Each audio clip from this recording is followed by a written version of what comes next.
Hello दोस्त, welcome to my channel live study के YouTube channel पे आप सभी लोगों का स्वागत है। तो चलिए, आज हमारा सम्मेलन पे चैप्टर पहुंच गया है।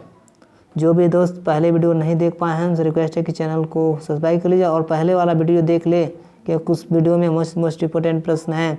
यह जीएस वर्ड का एक मैगनीज है और इसे खास तरह से बनाया गया है। 10 महीने का करंट अफेयर शामिल है 24 अक्टूबर 2021 को होने वाले यूपी पीसीएस के एग्जाम के दृष्टि से। तो 13वां विश्व सम्मेलन कहाँ आयोजित हुआ है? यहाँ पे हम लोग पहुँच गए हैं। सम्मेलन 13वां, ये कौन सा था? 13वें विश्व सम्मेलन शिखर सम्मेलन की अध्यक्षता नरेंद्र मोदी जी ने की है। इसका आयोजन 9 सितंबर 2021 को नई दिल्ली में हुआ है। इसकी जो थीम थी, निरंतरता, समेकन और सहमति के लिए अंतर था। ब्रिक्स का फुल फॉर्म आप सभी जानते होंगे, ठीक है। और इसका समापन नई दिल्ली से घोषणा हुई है। और इसके पहले भारत ने 2012 और 16 और 21 यानी तीसरी बार, इससे पहले प्रधानमंत्री नरेंद्र मोदी 16 में गोवा से की थी। चलिए, 47वां जी शिखर सम्मेलन 2021, यह 11 से 13 जून 2021 के बीच दक्षिण पूर्व इंग्लैंड में समुद्र के किनारे यानी समुद्र किनारे बने कार्विस के कार्वाल में समापन हुआ है। इसकी मेजबानी इंग्लैंड द्वारा की गई है। किसने? इंग्लैंड ने किया है। G7 शिखर सम्मेलन 47वां। G7 शिखर सम्मेलन की थीम क्या था? बिल्डिंग बैक बेटर, यानी बिल्डिंग बैक बेटर। तो मेजबान ब्रिटेन ने किया है, ठीक है। मेजबान ब्रिटेन ने वर्ष 2021 में जी शिखर सम्मेलन में भारत, ऑस्ट्रेलिया, दक्षिण कोरिया और दक्षिण अफ्रीका को यानी कि इसको भारत, ऑस्ट्रेलिया, दक्षिण कोरिया और दक्षिण अफ्रीका को अतिथि देश के रूप में आमंत्रित किया था। इन्हें संयुक्त रूप से डेमोक्रेसी सेकंड कहा गया।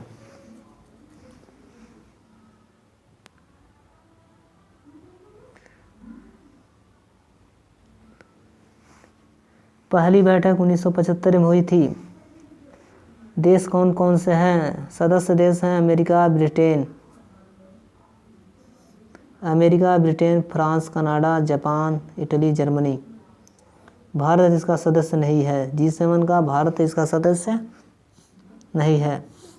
केवल ये एक मेहमान के तहत शामिल हुआ था। स्वतंत्रता, मानवाधिकार की सुरक्षा, लोकतंत्र, कानून शासन और विकास और समृद्धि इसके सिद्धांत हैं। प्रश्न पूछेगा कि भारत, ऑस्ट्रेलिया, दक्षिण कोरिया, दक्षिण अफ्रीका, यानी कि 4 देश आमंत्रित किए गए थे अतिथि के रूप में। भारत, ऑस्ट्रेलिया, दक्षिण कोरिया और दक्षिण अफ्रीका। नाटो की 13वीं शिखर सम्मेलन हुआ है। नाटो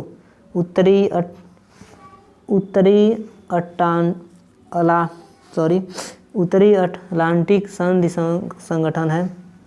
नाटो के शासनाध्यक्ष की 31वीं औपचारिक शिखर सम्मेलन 14 जून 2021 को ब्रुसेल्स यानी बेल्जियम में आयोजित की गई।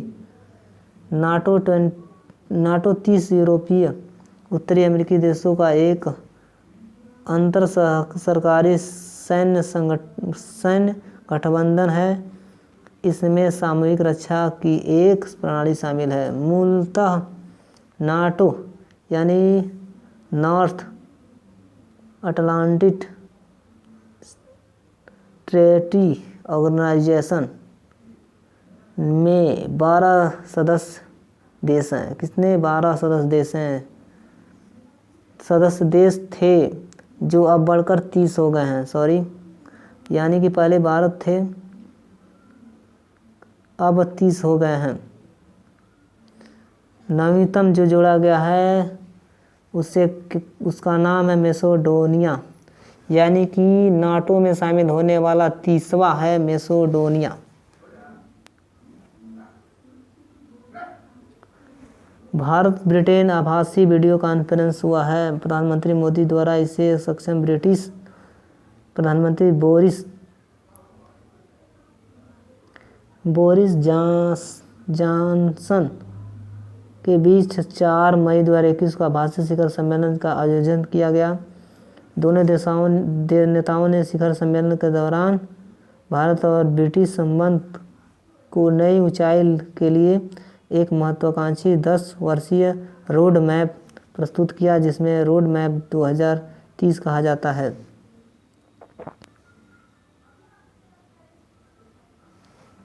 भारत स्वीडन आभासी शिखर बैठक। भारतीय प्रधानमंत्री नरेंद्र मोदी ने स्वीडन के प्रधानमंत्री स्टीफन लोफवेन के बीच आभासी शिखर सम्मेलन 5 मार्च 2021 को संपन्न हुई। तो ये सभी बैठकें हैं, देखते रहिए, ये बहुत ही खास नहीं है। चौथा वन प्लेनेट सम्मेलन, ये पूछ सकता है, कुछ अच्छा है। 11 जनवरी 2021 को फ्रांस के द्वारा वीडियो कॉन्फ्रेंस के माध्यम से यूएनओ विश्व बैंक के सहयोग से उद्देश्य विश्व पर जैव विविधता की सुरक्षा की हेतु ध्यान केंद्रित करना। थीम जो था लेट्स एसिटी टुगेदर फॉर नेचुरल, ठीक है, नेचुरल। पहला सम्मेलन 2021 पेरिस में हुआ था। सम्मेलन का मुख्य बिंदु कोविड-19 महामारी में अर्थव्यवस्था के लिए प्राकृतिक महत्व की ओर ध्यान देना। ये देखिए, वैश्विक योग सम्मेलन क्या है। वैश्विक योग सम्मेलन आयोजन भारत में हुआ है। तथ्य क्या है। मुख्यतः योग संस्था द्वारा आयुष मंत्रालय एवं भारतीय संस्कृति संबंध परिषद के सहयोग से आयोजित किया गया है। दूसरा, संयुक्त राष्ट्र सतत परिवहन सम्मेलन आयोजन बीजिंग चीन में अक्टूबर 2021 में होगा। पहला आयोजन 2016 में अश्वगाबाद तुर्कमेनिस्तान में हुआ था। यह है 13वां ब्रिक्स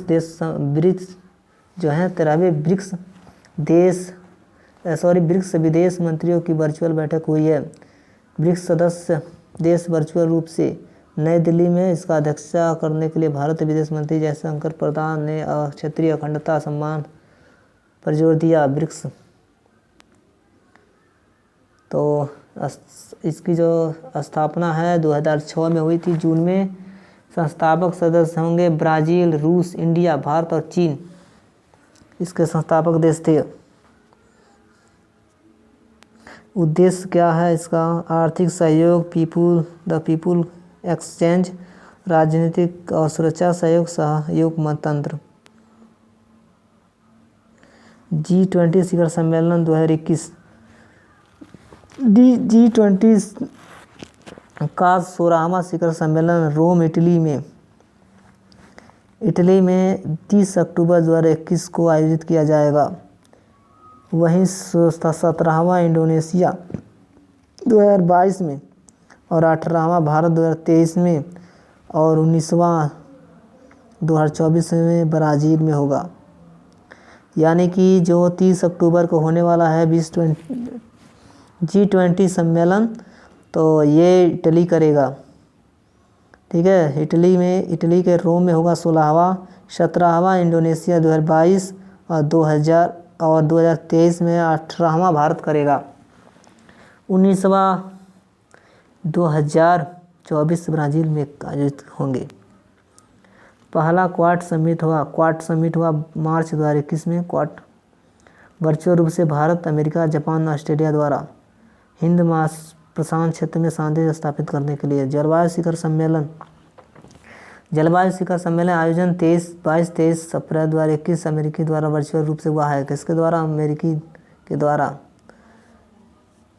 विषय 2030 के लिए हमारी सामूहिक तेज दौड़। जलवायु शिखर सम्मेलन हुआ है 2021 आयोजन कब हुआ है? 22-23 अप्रैल 2021 अमेरिका द्वारा वर्चुअल रूप से। जो इसकी थीम थी वर्ष 2030 के लिए हमारी सामूहिक तेज दौड़।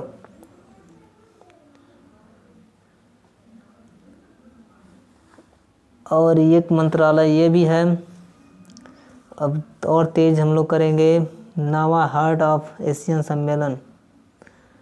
तो नवा हार्ट ऑफ एशियन सम्मेलन आयोजन दुशांबे कजाकिस्तान। प्रमुख देश अफगानिस्तान सुरक्षा सहयोग एवं क्षेत्रीय पहल की, और जिसने भाग लिया था विदेश मंत्रालय ने लिया था, विदेश मंत्री हार्डेक्स। ये है हार्ट ऑफ एशिया। कहाँ स्थापना हुई है? तो नवंबर 2011 में हुई थी। कहाँ? तो इस्तानबुल में, तुर्की में। उद्देश्य अफगानिस्तान को स्थिरता और समृद्धि प्रदान करना। भारत भी इसका एक सदस्य देश है। और 2016 का हार्ट ऑफ एशिया सम्मेलन अमृतसर भारत में हुआ था। 20वां विश्व सतत विकास शिखर सम्मेलन, ये इसका थीम था। इसका मोदी जी ने किए थे। और क्षमा रायसीन डायलॉग, ये होगा मोस्ट। क्षमा प्रवासी भारतीय सम्मेलन आयोजन 9 जनवरी 2021 को विदेश मंत्रालय द्वारा वर्चुअल रूप से। आत्मनिर्भर भारत में योगदान। आत्मनिर्भर भारत में योगदान इसका लक्ष्य विषय वस्तु था, थीम। अब आते हैं भाग 3, रिपोर्ट एवं सूचकांक। ठीक है, भारत में रिपोर्ट और सूचकांक देखेंगे अध्याय 3 में। तो सभी लोग से निवेदन है कि चैनल को सब्सक्राइब कर ले, बेल वाला घंटी अवश्य दबा ले। भारत सरकार की प्रमुख रिपोर्ट एवं सूचकांक। Global index, innovation index. Global innovation index के अंतर्गत हाल ही में विश्व बौद्धिक संपदा संगठन इंटेलेक्चुअल प्रॉपर्टी ऑर्गेनाइजेशन WIPO ने ग्लोबल इनोवेशन इंडेक्स जारी किया है। सितंबर 2021 में जारी है यह। इसमें भारत 2 स्थान धरकर 46वें स्थान पर पहुंच गया है। यानी कि ग्लोबल इनोवेशन इंडेक्स में भारत 46वें स्थान पे है।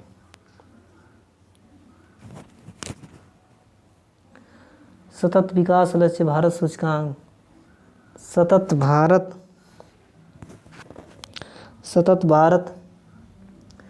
लक्ष्य भारत सूचकांक। यह रिपोर्ट नीति आयोग द्वारा जारी की जाती है। इसे जून 2021 में जारी किया गया। संयुक्त राष्ट्र ने 17 सस्टेनेबल डेवलपमेंट गोल को प्राप्त करने में सबसे पहला स्थान केरल का है।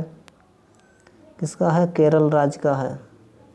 राज्यों में सबसे अंतिम स्थान बिहार रहा एवं नीचे झारखंड दूसरा स्थान रहा।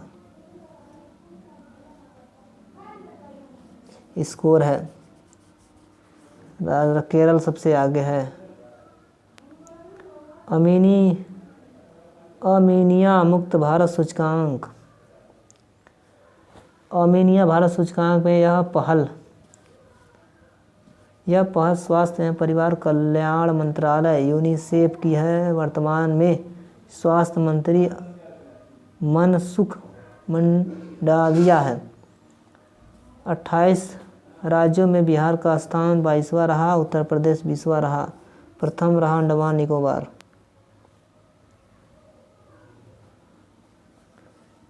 ईज ऑफ लिविंग इंडेक्स, यह जारी करता है आवास एवं शहरी मंत्रालय द्वारा। मतलब कौन से शहर में रहने की स्थान है अच्छा। तो इसमें जो है प्रथम बेंगलुरु है 66.7%। तृतीय स्थान ये है, ये 70 है। छोटे शहरों में रहने योग्य मिलियन से कम संख्या। प्रथम शिमला। यहाँ है भारत नवाचार सूचकांक 2.0 इंडिया इनोवेशन इंडेक्स दूसरे संस्करण में नीति आयोग ने इंस्टीट्यूट फॉर कॉम्प्लीमेंट्स के साथ जारी किया है। इस सूचकांक में तृतीय श्रेणी विभाजित किया गया है। विभिन्न राज्यों में, केंद्रशासित प्रदेशों में, पहाड़ियों एवं उत्तर पूर्वी राज्यों में। अब है बड़े राज्यों में सर्वाधिक इनोवेटिव राज्य होगा। प्रथम कर्नाटक तो ही है, द्वितीय स्थान महाराष्ट्र, तृतीय तमिलनाडु। ठीक है, इसको देख लीजिएगा। एक है PGI यानी कि परफॉर्मेंस ग्रेडिंग्स इंडेक्स में तीसरे संस्करण का शिक्षा मंत्रालय द्वारा जून 2021 में जारी किया गया है। सभी राज्यों और केंद्रशासित प्रदेशों में शिक्षा का स्तर कैसा है, तो 1000 अंकों के आधार पर किया गया है। इसमें प्रथम स्थान पंजाब का है 929 अंक लेके। ये कुछ इनोवेशन है, आप ध्यान से देख सकते हैं इसको। विश्व अंतर्राष्ट्रीय बौद्ध संपदा सूचकांक में भारत का जो स्थान है 40वां है। आप इसको धीरे धीरे से ले सकते हैं। ठीक है, ज़्यादातर कि ये पूछता है बौद्धिक संपदा संख्या, इसमें अमेरिका आगे है, भारत स्थान 40 है। गुड गवर्नेंस में 49 स्थान है भारत का, और फिनलैंड सबसे आगे है गुड गवर्नेंस, अच्छे सरकार में।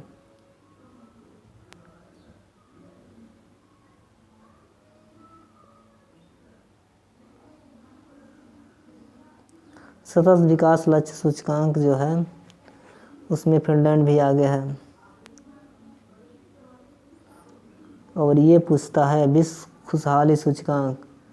ठीक है, फिनलैंड आगे है 139 पे, भारत है खुशहाल में, भारत 139 पे है। ग्लोबल जेंडर गैप इंडेक्स में विश्व आर्थिक मंच WEF आइसलैंड आगे है 140 पे, भारत है जेंडर में। विश्व प्रेस स्वतंत्रता सूचकांक में 142 स्थान में नॉर्वे आगे है। और वैश्विक शांति सूचकांक में 135 पर आइसलैंड आगे है शांति में, भारत 135 पे। ये मोस्ट है, ये जितना भी है ये मोस्ट इम्पोर्टेंट है। विश्व आर्थिक स्वतंत्रता सूचकांक सिंगापुर आगे 121, भारत। विश्व शांति सूचकांक आइसलैंड आगे 135, भारत। विश्व खुशहाल सूचकांक एक शांति में 135 है, और खुशहाल खुशी से रहने में फिनलैंड आगे है 139 पे, भारत है। ग्लोबल जेंडर गैप इंडेक्स में 140 पर स्थान है, आइसलैंड आगे है।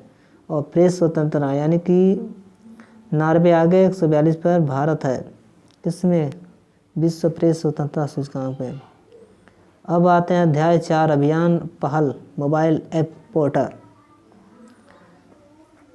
तो कौन सा अभियान चला है? सुजलम अभियान 25 अगस्त 2021 को प्रारंभ किया गया था केंद्र सरकार द्वारा, जल शक्ति मंत्रालय द्वारा। ग्राम स्तर पर अपशिष्ट जल प्रबंधन का कार्य करते हुए, ठीक है, प्लस गांव को बनाने के लिए सुजलम 100 दिनों का अभ्यास शुरू किया है। यहाँ पे देखिएगा एक कैच द रेन अभियान केंद्र सरकार ने शुरू की गई है, यानी कि कैच द रेन प्रधानमंत्री मोदी जी ने 22 मार्च को जल दिवस के अवसर पर इस अभियान का शुरुआत की है। इसका उद्देश्य जल शक्ति को बढ़ाना है। यंग वारियर अभियान युवा मामले केंद्र मंत्रालय द्वारा शुरू की गई है। इसका उद्देश्य 5 मिलियन युवाओं को जोड़कर कोरोना के प्रति समाज को जागरूक करना। ये एक चालू हुआ है गो इलेक्ट्रिक अभियान केंद्रीय सड़क परिवहन और राजमार्ग मंत्रालय इलेक्ट्रिक वाहन एवं चार्जिंग स्टेशन को लाभ पहुंचाने के लिए सुरक्षित तुम अभियान नीति आयोग ने चालू किया है। नीति आयोग ने पिरामल फाउंडेशन के सहयोग से देश में 112 जिलों में इस अभियान का शुरुआत की गई है। उद्देश्य जिला प्रशासन के माध्यम से कोविड-19 रोगियों को होम केयर की सहायता प्रदान करना। और सामर अभियान किसने शुरू की है? झारखंड ने 1000 दिनों में राज्यों को कुपोषण मुक्त करना। कितने दिन में? 1000 दिन में। मास्क अभियान उड़ीसा ने चलाया है। करुणा अभियान गुजरात। क्लेप स्वच्छता आंध्र प्रदेश ने शुरू की है। ये सभी मोस्ट इम्पोर्टेंट हैं। गाँव की सफाई करने के लिए 1100 दिनों का स्वच्छता अभियान किया है।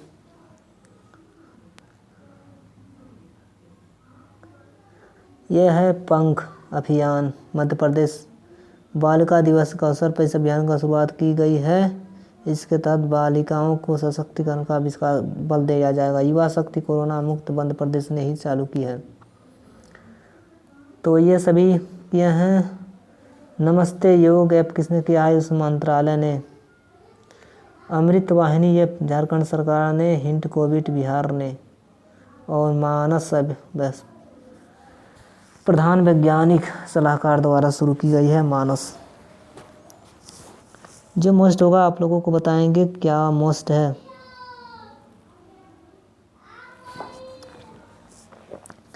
मेरा राशन मेरा मोबाइल ऐप केंद्र सरकार ने शुरू किया है। कू ऐप केंद्र सरकार ने शुरू किया है। ट्विटर के विकल्प के रूप में इसे विकसित किया गया है। इसकी स्थापना प्रिय राधाकृष्ण और मयंक दिवांतक ने की है।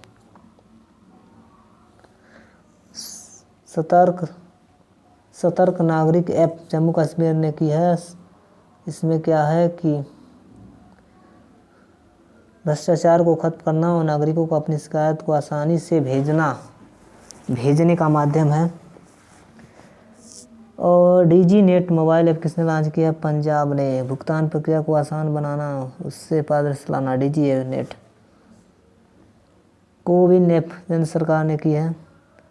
कोविन नेट यानी कि वैक्सीन के लिए रजिस्ट्रेशन कराने हेतु ऐप को लॉन्च किया गया है।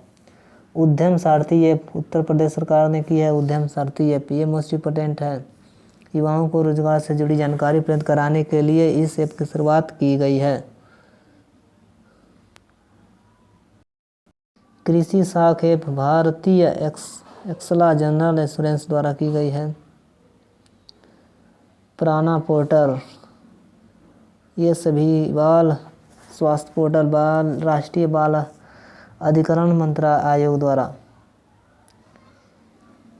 जो उत्तर प्रदेश का होगा, जो केंद्र सरकार होगा वही मोस्ट इम्पोर्टेंट होगा। सिंगल विंडो क्लियरेंस पोर्टल गृह मंत्रालय का है।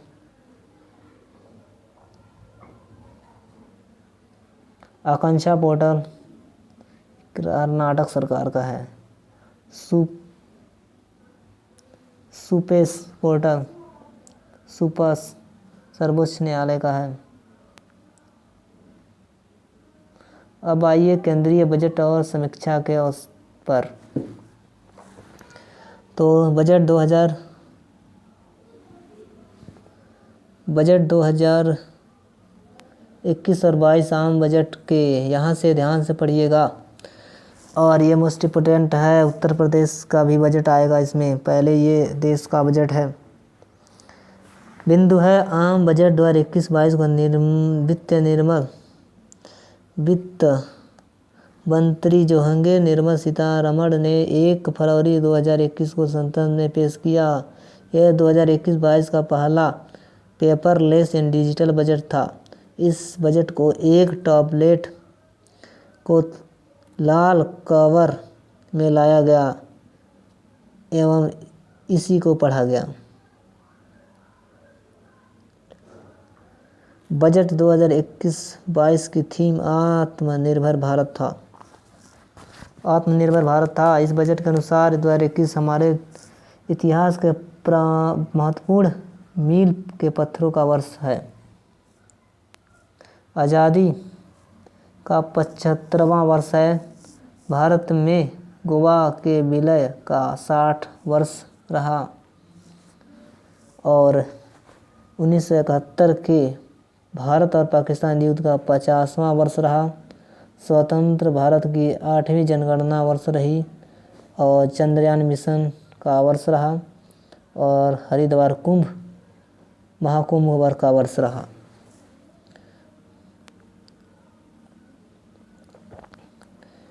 कुल 34.83 लाख करोड़ का बजट रहा। कुल प्राप्तियां होंगी, ये पढ़ते जाइएगा। राजस्व प्राप्ति होंगे इतने, पूंजी प्राप्ति होंगे इतने, कुल खर्च होंगे इतने, सभी देखते जाइएगा। बजट घाटा शून्य होगा, बजट घाटा, ये सभी डिजिटल रहा। राजकोषीय घाटा जीडीपी 9.5 रहा। 2021-22 जीडीपी 6.8 रहा। ये सभी वहाँ के कुछ थे नोट है। सरकार का लक्ष्य वर्ष 2025-26 तक राजकोषीय घाटा को जीडीपी को 4.5 तक लाना है। ठीक है। और विभिन्न राज्यों को राजकोषीय घाटा डीपी के 3% तक लाने का लक्ष्य भारत सरकार ने 23-24 तक रखा है। यही सिफारिश राज्यों के लिए तब 15वें वित्त आयोग द्वारा भी की गई है। ये ध्यान से देखिएगा, रुपया कहाँ से आता है। बजट है, उधार और अन्य देयता ये हैं, निगम कर ये है, आयकर ये है, सीमा शुल्क ये है और केंद्रीय शुल्क ये है, माल सेवा शुल्क है, अन्य भिन्न कर ये है, राजस्व और ऋण मिशन ये है। सबसे ज़्यादा उधार होता है।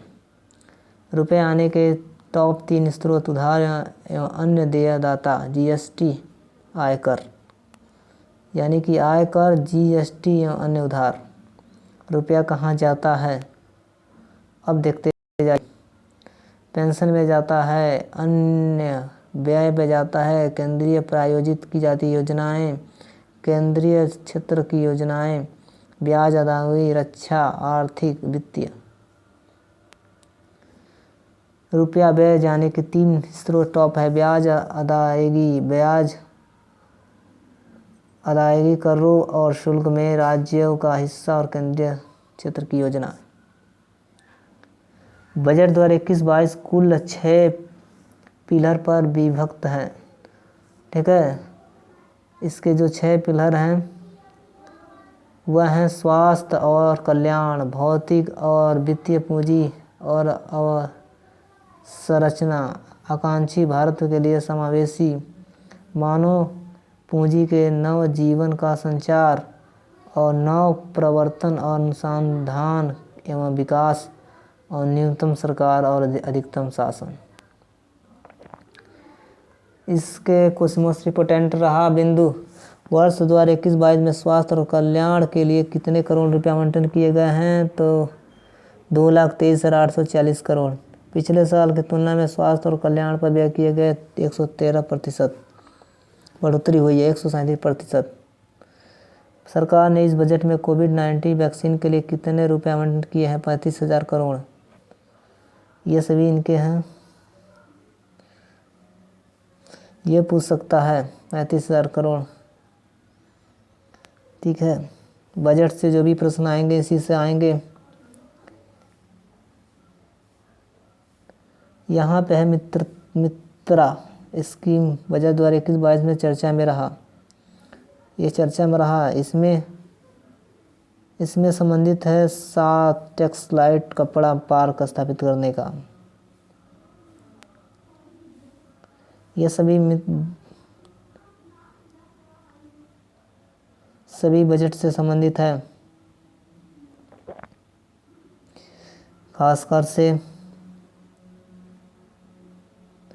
यहाँ देखिए, बजट 2021-22 के अनुसार उज्ज्वला योजना के तहत 8 करोड़ परिवारों को तक लाभ पहुँचा। इस योजना के तहत और कितने लाभार्थी शामिल किए जाएंगे? 1 करोड़। पहले से 8 करोड़।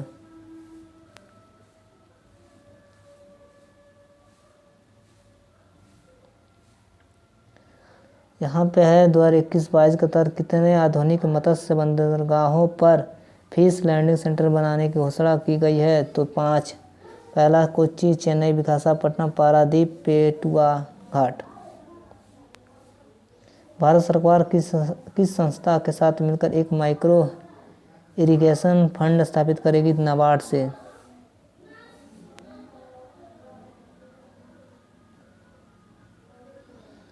जो भी मस्ट होगा आप सबको बताएंगे। कहाँ पे मस्ट है? कितने साल के ऊपर उम्र वाले लोगों को ITR आयकर रिटर्न भारी छूट दी जाएगी 75 वर्ष के।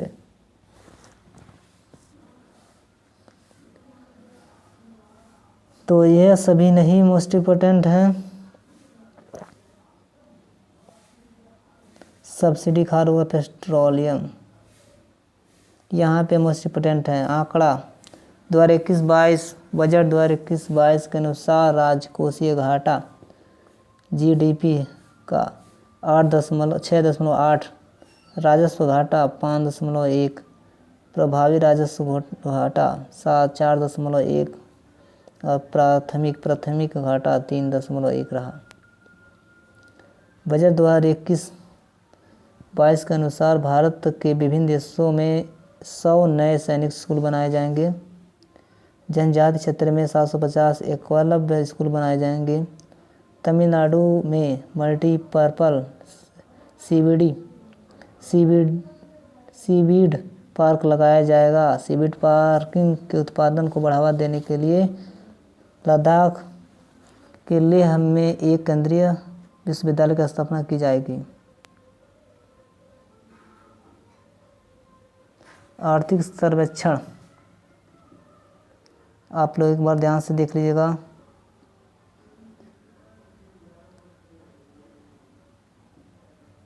सब ध्यान से देखते जाइएगा, चाहे तो आप लोग स्क्रीनशॉट ले सकते हैं।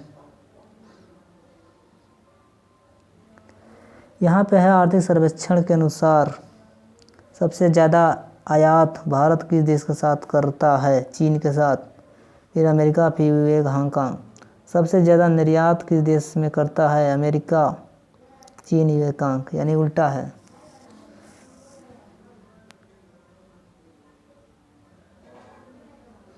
अप्रैल में दिसंबर 2020 के दौरान सबसे ज़्यादा FDI भारत में किस देश से आया है? सिंगापुर। दूसरा स्थान अमेरिका।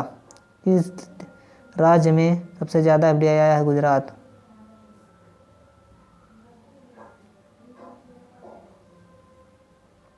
दुनिया का सर्वाधिक फॉरेन रिजर्व किस देश के पास है? चीन। भारत वर्तमान में चौथे स्थान पे है।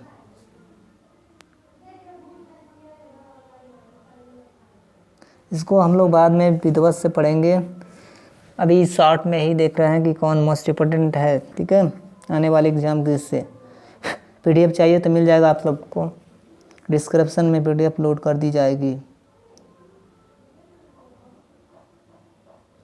यहाँ पे है प्रधानमंत्री गरीब कल्याण योजना के अंतर्गत कितने करोड़ लोगों को फूड ग्रेन दिया गया? 80.96 करोड़।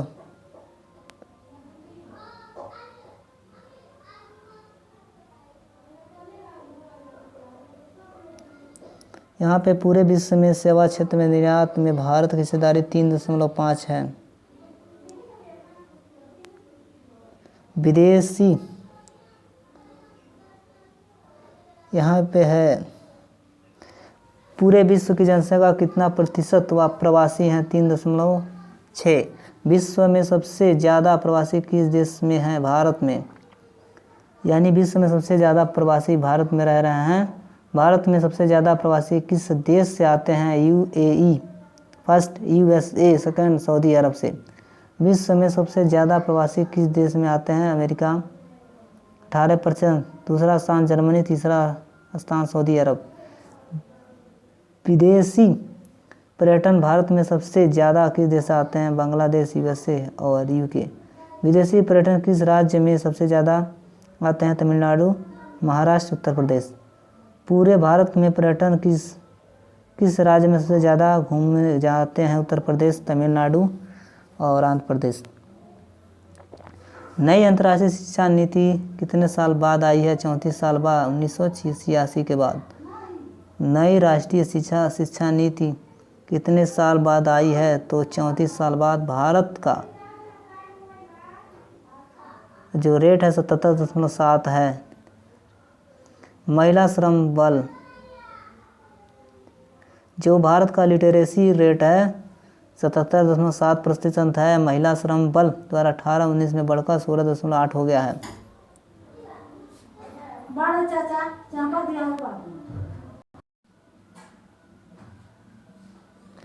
और आर्थिक सर्वेक्षण के अनुसार प्रति व्यक्ति आय सबसे ज़्यादा गोवा में है, प्रति व्यक्ति आय सबसे कम बिहार में है, और उसके बाद से उत्तर प्रदेश में है, सिक्किमपुर में है सबसे ज़्यादा में सबसे ज़्यादा गोवा, सिक्किम, दिल्ली, सबसे कम बिहार, उसके बाद थोड़ा सा उत्तर प्रदेश व झारखंड। किस राज्य में गरीबी दर सबसे ज़्यादा? छत्तीसगढ़ है, 39 गरीबी दर। बिहार का 5वां स्थान है, बिहार का छत्तीसगढ़ के बाद। केंद्र शासित प्रदेश में को मिलाकर देश का राज्य चौथा बन गया है। पूरे भारत का गरीबी दर 21.9 है। आर्थिक सर्वेक्षण के अनुसार सितंबर 2020 के अंत तक भारत का विदेशी कर्ज $556.2 मिलियन था।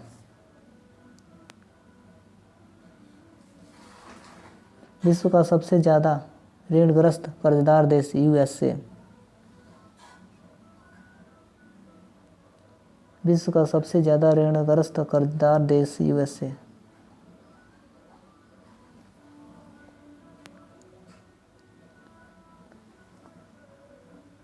चलिए देखते हैं और कुछ है।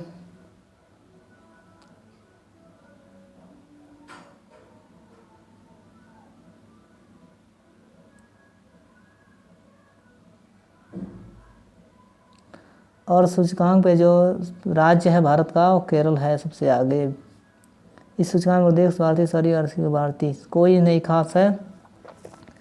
खास रहेगा तो बताएंगे। आर्थिक समीक्षा के अनुसार कृषि और सहायक कार्य में, ठीक है, किसमें? कृषि और सहायक कार्य में वर्ष 2020-21 पहले अग्रिम अनुसार स्थिर मूल्य पर GDP वर्ष कितने प्रतिशत वृद्धि दर्ज की गई है? 3.4%।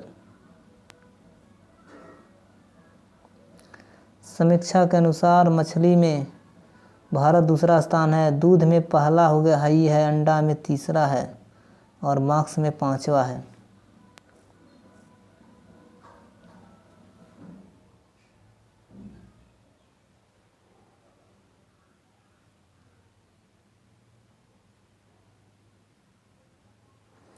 दोस्तों ये मोस्ट इम्पोर्टेंट है। आर्थिक समीक्षा 2020-21 के अनुसार 18-19 में बेरोजगारी दर कितना रहा?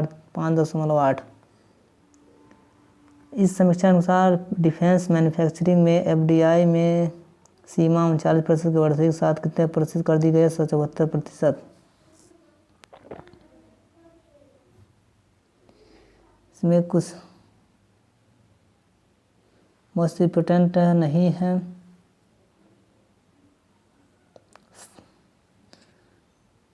इसके अनुसार यहाँ देखिए, कपड़ा और वस्त्र उत्पादन के निर्यात में छठा, पहला अपना देश जो भारत है, छठा है, पहला चीन, दूसरा जर्मनी है।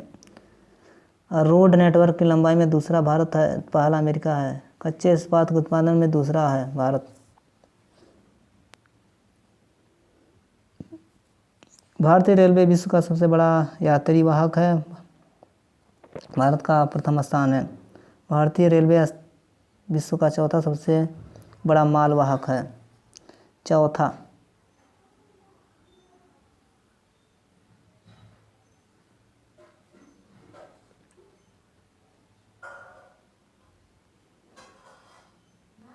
अब 5वां चैप्टर होगा योजनाएं, ठीक है, 5वां होगा योजनाएं। देखते जाइएगा। योजना यानी कि जारीकर्ता होगा इस लाइन में, योजना कार्यक्रम होगा और मुख्य उसका जो उद्देश्य और बिंदु होगा। रेल मंत्रालय द्वारा जो योजना शुरू किया है रेल कौशल विकास योजना, और PM care for children, E100 परियोजना होगा। E100 परियोजना किसने किया है? तो रेल मंत्रालय ने। ये मोस्ट है। नहीं, यहाँ तक को बंद है। अब ये केंद्र सरकार ने की है। PM केयर फॉर चिल्ड्रन योजना। मई 2021 में कोविड-19 के कारण अपने माता पिता को खो चुके बच्चों के लिए PM केयर की तरफ से 10 लाख का कोष तैयार किया गया है। और E100 परियोजना प्रधानमंत्री मोदी द्वारा विश्व पर्यावरण दिवस के अवसर पर पुणे में इस योजना का शुरुआत किया। इसका उद्देश्य भारत में एथेनॉल उत्पादन का वितरण बेस और नेटवर्क स्थापित करना है। E100 योजना एथेनॉल उत्पादन तथा वितरण के लिए नेटवर्क स्थापित करना है। E100 योजना। ग्राम उजाला योजना, ये मार्च 2021 में तैयार किया गया था। ग्रामीण क्षेत्रों में सस्ते LED बल्ब प्रदान करने के लिए इस योजना का शुभारंभ किया गया है। उत्तर प्रदेश के वाराणसी में इसका कार्यक्रम शुरुआत की गई है। केंद्र सरकार का ये योजना है। इन 4 योजनाओं में से मोस्ट जो होगा, चारों में से आएगा ग्राम उजाला योजना। 24 मार्च 2021 को। मित्रा योजना क्या है? कपड़ा उद्योग के निवेश को आकर्षित करना तथा इसे विश्व स्तर पर प्रतिस्पर्धित बनाना। बैस कब किया था? 1 फरवरी 2021 को। और वैक्सीन मैत्री पहल, यह भारत तथा पड़ोसी देशों को कोविड-19 टीका प्रदान करने के लिए, जिसका शुरुआत 20 जनवरी को हुई। पहले भाग में शुरू ने श्रीलंका को 5 लाख टीके प्रदान किए, बाद में बहरीन को। अब है महिला एवं बाल विकास मंत्रालय द्वारा वन स्टॉप सेंटर। उद्देश्य किसी भी प्रकार की हिंसा को प्रवाहित महिलाओं के सहायता करना। भारत में 300 सेंटर एवं 9 देशों के दूतावासों में सेंटर खोला जाएगा। बाल अधिकार संरक्षण संवेदन पहल। कोविड महामारी के दौरान बच्चों को मानसिक तनाव से दूर रखने के लिए संवेदना नामक पोर्टल शुरू की गई है। ये सभी मोस्ट इम्पोर्टेंट नहीं हैं।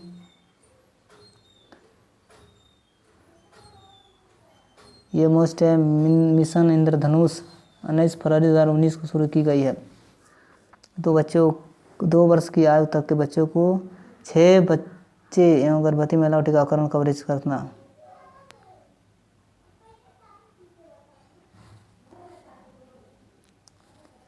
शिक्षा मंत्रालय द्वारा ये योजना युवा PM योजना शुरू की गई है। शिक्षा मंत्रालय द्वारा युवा लेखकों को सलाह देने के लिए तथा भारतीय लेखन वैश्विक पटल पर व्यस्त करने के लिए इस योजना की शुरुआत की गई है। और IDFC फर्स्ट बैंक घर घर राशन कार्यक्रम, कोविड-19 में राशन उपलब्ध कराने के लिए घर घर। भारत की महत्वपूर्ण योजनाएं, जो मोस्ट योजनाएं हैं भारत की, इसमें शामिल किया जाएगा। तो दोस्त नेक्स्ट वीडियो हम यहाँ से स्टार्ट करेंगे भारत की योजनाओं से। जो भी दोस्त पहले वीडियो नहीं देख पाए हैं उनसे रिक्वेस्ट है कि चैनल को सब्सक्राइब कर लिए, बेल वाला घंटी दबा लें और पहले का वीडियो देख लें। चलिए वीडियो देखने के लिए धन्यवाद।